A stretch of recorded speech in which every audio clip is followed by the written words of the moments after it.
Di tanah Toraja, Tongkonan adalah pusat kehidupan sosial suku Toraja. Tongkonan berasal dari kata tongkon, maknanya menduduki atau tempat duduk. Karena dahulu Tongkonan menjadi tempat berkumpulnya bangsawan Toraja pada saat bermusyawarah. Bersama dua sahabat Toraja saya, Debbie dan Pasha, saya pun berkeliling menikmati eksotisme Toraja dan sejarahnya. Tongkonan ini terbagi atas beberapa bagian sesuai dengan fungsinya masing-masing. Artinya dalam hal ini, suatu komunitas atau suatu lembaga adat yang berpusat di Tongkonan. Pemerintahannya atau kepala sukunya berpusat di Tongkonan. Seperti itulah. Ini hampir sama dengan orang Batak sebenarnya. Jadi orang Toraja ini.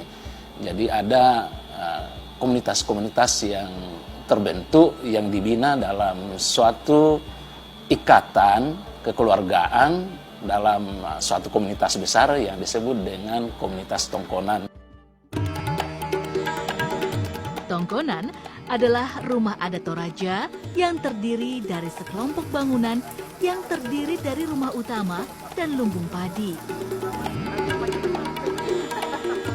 Tongkonan merupakan simbol persekutuan suku Toraja yang berdasarkan pada hubungan kekerabatan.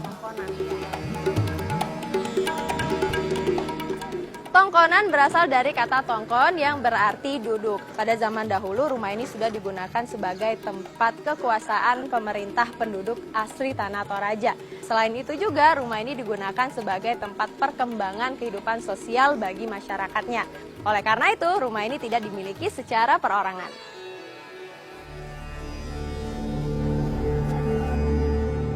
Arah hadap rumah Tongkonan ke utara. Tempat yang dipercaya sebagai lokasi bersemayamnya Puang Matua, leluhur suku Toraja. Berdasarkan penelitian ilmiah, leluhur suku Toraja diyakini berasal dari sekitar Teluk Tonkin yang terletak antara Vietnam Utara dan Cina Selatan. Mereka kemudian berakulturasi dengan ras Melayu Sulawesi. Mitos mereka mengatakan bahwa asal-usul mereka itu asalnya dari arah utara. Entah dari mana, tapi mereka percaya bahwa berasal dari satu pulau di arah utara. Lalu kemudian mereka naik perahu, sampailah perahu nenek moyang mereka terdampar di Toraja. Olehnya itu, karena leluhur mereka dianggap asalnya dari Toraja, maka rumah ataupun kalau upacara-upacara yang berkaitan dengan penghormatan kepada leluhur selalu arahnya ke utara, seperti itu. Yang kedua, dari perspektif teoritik secara ilmiah, memang kemudian kita ketahui bahwa suku-suku di Indonesia termasuk orang Toraja itu asal-usulnya adalah dari Yunan. Ada yang mengatakan dari Taiwan. Dan mungkin untuk di Sulawesi itu masuknya dari arah utara. Dahulu Tongkonan tersebar di daerah pegunungan. Pada sekitar abad ke-18, Tongkonan di sekitar Ketekesu dipindahkan dalam satu kawasan. Tongkonan beratap melengkung seperti perahu. Pada bagian depannya terdapat deretan tanduk kerbau yang unik. Ya Pak, di sini kan di Ketekesu ini memiliki 5 jenis tongkonan. Nah, apakah tongkonan-tongkonan ini memiliki fungsi dan perannya masing-masing di masyarakat? Itu betul. Jadi dulu sebelum ada pemerintahan republik maupun kolonial, itu masyarakat kami diperintah oleh masyarakat adat. Tapi sayangnya di antara adat A dan adat B, masyarakat adat A dan masyarakat adat B sering perang. Tapi karena ada gejolak dari luar, saudara kami dari Bugis mengembangkan, kebetulan waktu itu mengembangkan agama Islam Mahapaham Bali, sehingga mereka bersatu. Jadi mulai dari tahun 1678, mereka sudah bentuk pemerintahan setelah pulang perang, dan mereka ikut satu kebersamaan yang biasa dikatakan misa pangimpi. Hiasan kepala kerbau memang tak bisa dipisahkan dari rumah adat Tongkonan.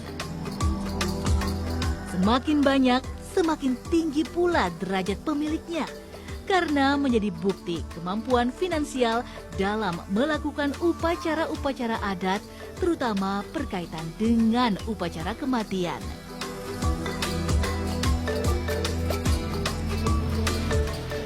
Ya Pak, kalau misalnya kita melihat rumah adat Toraja ini kan begitu unik. Kalau kita lihat dari atapnya itu berbentuk seperti perahu. Nah, seperti apakah dari segi konstruksinya? Setiap 3, 4, 5 tahun sekali memang bambu luar biasa panen yang ada di sini, sehingga dipakai oleh teman-teman ataupun nenek moyang orang Toraja untuk dapat membuat tongkonan maupun di lumbung gitu. Nah, ini juga bisa menjadi menarik kaitannya dengan ring of fire ataupun gempa. Karena sebagian besar arsitektur Indonesia yang tradisional itu menggunakan vertical load system. Jadi seperti meja, kalau tidak ada beban dia bisa gampang digeser gitu. Tapi ketika ada beban di atasnya, menggesernya akan susah gitu ya.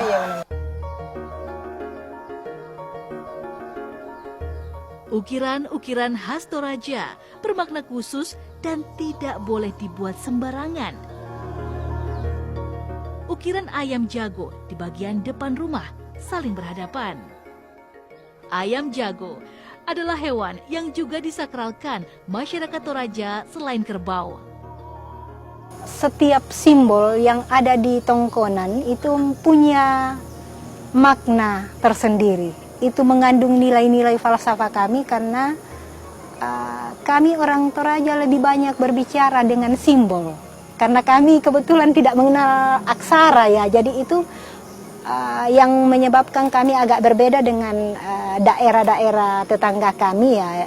Mereka mengenal aksara sementara kami tidak, dan akhirnya yang lebih berkembang di lingkungan kami adalah ukiran.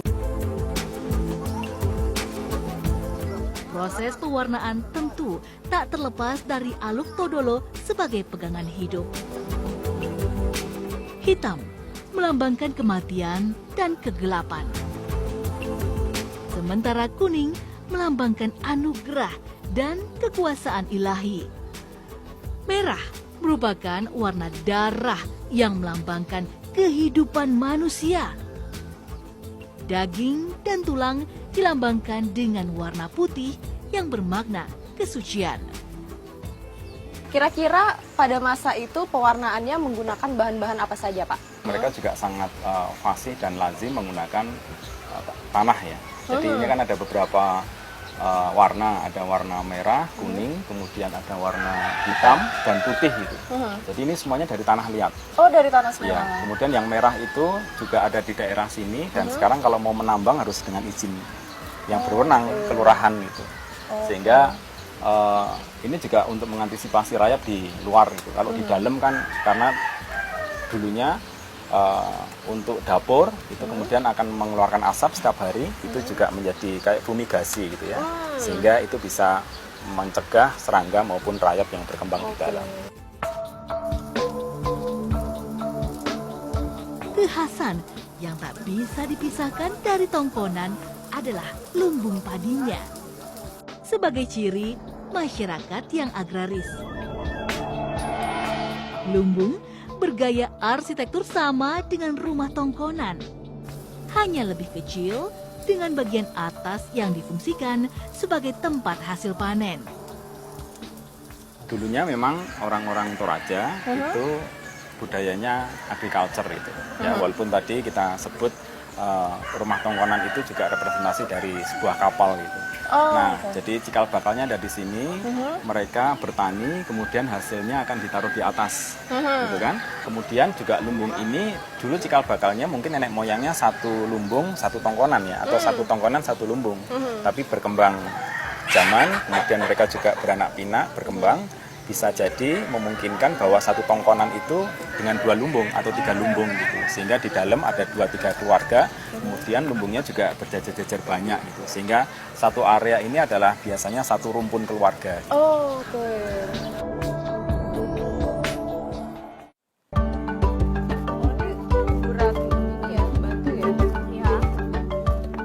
Warisan tradisi megalitik memang masih nampak jelas di Tanah Toraja. Nah, itu ada yang dipasang tanduk kerbau sama yang enggak. Ada perbedaannya nggak sih? Ya, sepertinya kalau yang dipasang tanduk kerbau ini mungkin tergantung ini juga ya, selera dari yang Oh iya. Keberadaan menhir, kubur batu, dan pemakaman di sisi-sisi tebing yang terjal menjadi fakta yang tak terbantahkan. Semuanya berkaitan erat dengan sistem religi dan hubungan yang harmonis dengan alam. Kami di Toraja sebenarnya salah satu kearifan lokal yang sangat ini itu memakamkan orang yang meninggal di areal yang di bukit-bukit batu atau tidak cocok untuk lahan produksi. Seperti kalau di lahan tanah itu sebenarnya tabu tadinya. Ada pula pemakaman yang memanfaatkan batu besar di Toraja. Proses pembuatannya sangat lama dan harus menggunakan pahat tradisional. Kubur batu pahat ini diperkirakan bermula sekitar abad ke-17. Pada perkembangan selanjutnya, muncul tipe-tipe kubur baru yang disebut dengan patane. Ada yang terbuat dari kayu, bahkan beton. Tergantung dari status sosok yang meninggal. Jadi sebenarnya pada dasarnya budaya Toraja yang berlangsung sekarang, baik dalam bentuk pesta-pesta adat maupun dalam berbagai bentuk budaya fisik, seperti menhir, rumah adat, pemakaman, dan lain-lain adalah keberlanjutan dari budaya megalitik. Budaya megalitik di Tanah Toraja ini sudah dikenal sejak sekitar abad 5-6 Masehi. Itu menurut hasil penelitian saya terhadap bentuk-bentuk kubur orang Toraja. Pekuburan peti kayu yang menggantung pada tebing-tebing bukit bisa juga kita lihat di Ketekesu. Masyarakat Toraja menyebut wadah kubur ini dengan nama erong. Biasanya kayu yang digunakan adalah kayu nangka. Kayu tersebut dibentuk seperti perahu dan diberi penutup. Wadah erong ini memiliki bentuk yang berbeda-beda. Ada yang seperti perahu, kerbau, dan juga babi dengan pahatan dan ukiran yang menghiasinya. Bentuk perahu digunakan bagi mereka yang sudah meninggal, namun semasa hidupnya sudah mandiri. Sedangkan hewan ternak digunakan bagi mereka yang semasa hidupnya belum mandiri. Sehingga bentuk-bentuk hewan ternak ini diharapkan dapat menjadi wahana bagi mereka yang ingin mencapai ke tempat yang lebih tinggi. Kita ke atas yuk.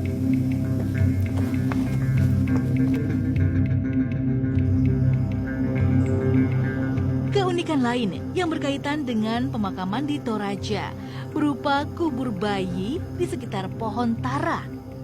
Pohon tara dipilih karena memiliki banyak getah yang dianggap pengganti air susu ibu.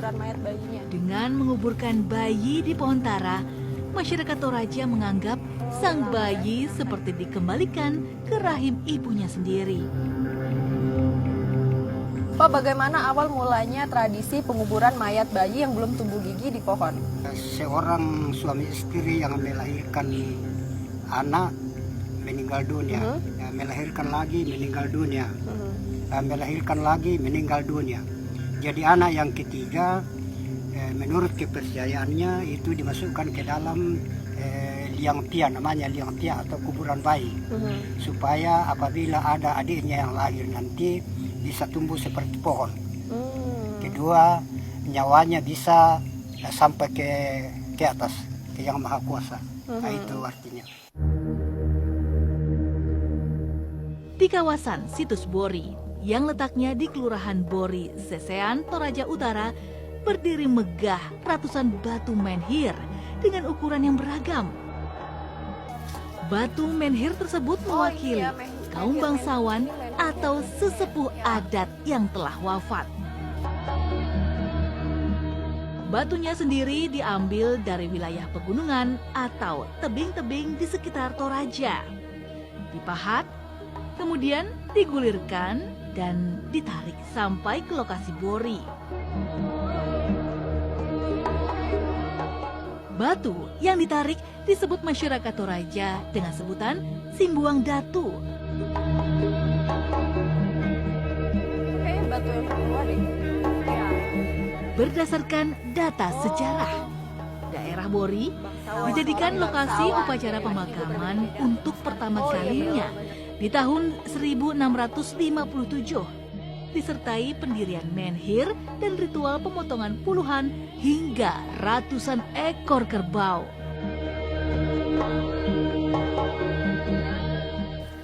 Menhir pertama didirikan pada tahun 1657 pada upacara pemakaman Nek Ramba, di mana 100 ekor kerbau dikurbankan dan didirikan 2 simbuang batu. Nek Ramba merupakan seorang bangsawan dan pemangku adat yang berhasil menghimpun kembali beberapa komunitas yang hidup terpisah dalam satu kelompok adat di kawasan Bori Parinding. Besar kecilnya batu menhir yang dipahat sesuai dengan keinginan keluarga yang mengadakan upacara. Ada anggapan, jika semakin tinggi dan besar menhir yang didirikan, maka semakin tinggi derajat kebangsawanannya. Konon dulunya orang percaya bahwa pada saat mereka melaksanakan upacara Rambu Solo, mereka menganggap bahwa roh-roh orang yang meninggal hadir juga lewat batu-batu itu, menhir itu.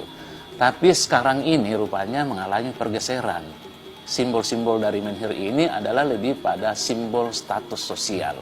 Ya, orang katanya mengatakan itu sebagai simbol status quo.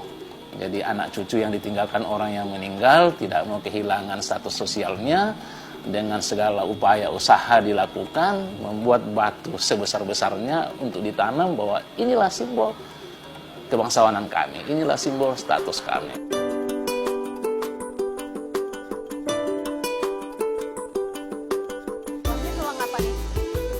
Berkunjung ke Tanah Toraja dengan peninggalan masa megalitiknya membawa berbagai pengetahuan baru bagi saya. Betapa kayanya kita dengan sejarah dan alam yang indah. Masuk akal kiranya jika Indonesia adalah pusat peradaban dunia.